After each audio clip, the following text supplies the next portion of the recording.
A paz do Senhor Jesus, meus irmãos, eu sou o presbítero Tiago Luiz Pereira. Vamos dar continuidade ao nosso estudo, agora no Novo Testamento.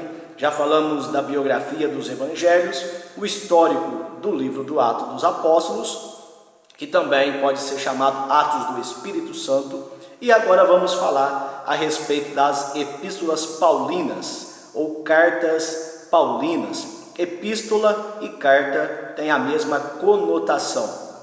Nós vemos que em Atos, a partir da sua conversão de Paulo no capítulo 9, depois Paulo, a partir do capítulo 13, juntamente com Barnabé, sai pregando a palavra, implantando igrejas, e a obra de Deus cresceu de uma maneira extraordinária.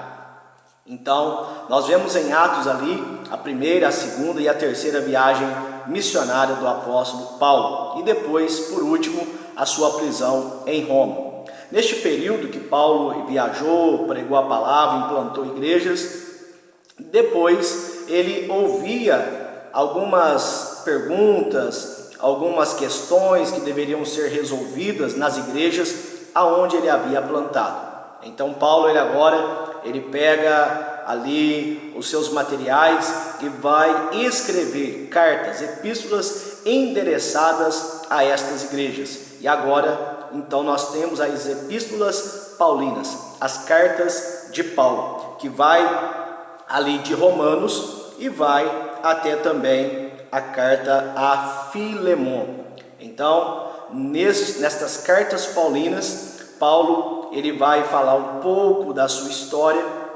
Boas particularidades de Paulo nós vamos encontrar em suas cartas. Vamos ver que Paulo, ele sempre relata a respeito da sua conversão, algo marcante na sua vida, e sempre ele falava na sua conversão, como que Deus o chamou, que Deus, por sua graça, por sua misericórdia, o colocou ao ministério. E através das suas cartas, Paulo, ele vai instruir tais igrejas a respeito, doutriná-las do Evangelho. Muitas coisas ouviam-se falar de Jesus, alguns falsos ensinos estavam entrando, tinha, por exemplo, os judaizantes, tinha os gnósticos, naquele período já, que estavam causando muita turbulência no seio da igreja, e Paulo, ele escreve essas cartas com o intuito doutrinário, de doutrinar o evangelho que ele pregava, a fé que ele professava, a vida também e obra, principalmente, a morte e ressurreição de Jesus Cristo, e também resolver alguns conflitos internos que estavam acontecendo naquelas igrejas. Também tem as epístolas ou cartas das prisões.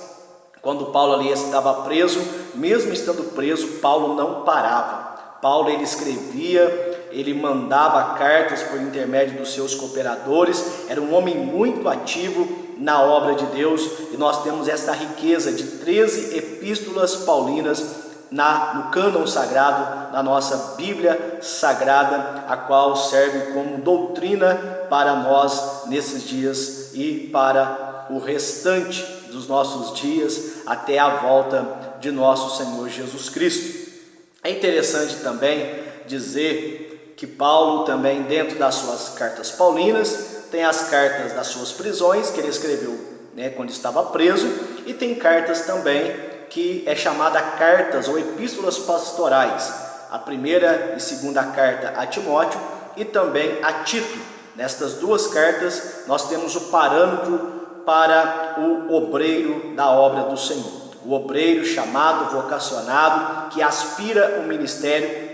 Nós temos ali qualificações que Paulo descreve, tanto em 1 Timóteo, 2 Timóteo e também para Tito. O objetivo destas cartas pastorais era de instruir esses obreiros jovens a respeito como eles deveriam proceder na obra de Deus, como eles deveriam manter firme a doutrina, como eles deveriam apacentar o rebanho de Deus, como eles deveriam resolver algum questionamento, algumas situações ali nas igrejas a qual eles estavam pastoreando, e os exortando a permanecer e cumprir com o seu ministério. Então as cartas de Paulo, elas nos ensinam muito vale a pena nós estudarmos, nós debruçarmos sobre as cartas de Paulo e estudarmos e tomá-lo, o servo do Senhor, como um exemplo para as nossas vidas. É por isso que esse canal é chamado o Obreiro Aprovado. Ali, quando Paulo diz a Timóteo, procura-te apresentar-te a Deus aprovado, como obreiro que maneja bem a palavra da verdade. Esse é o nosso dever, esse é o nosso chamado. Então vamos nos esmerar na obra do Senhor, deixar nos gastar como Paulo se desgastou e ter a motivação, o empenho, a dedicação que Paulo tinha, que mesmo em prisões ele estava pensando na obra de Deus, escrevendo cartas para admoestar os irmãos em Cristo Jesus. Que Deus em Cristo te abençoe, amado obreiro do Senhor, em nome de Jesus.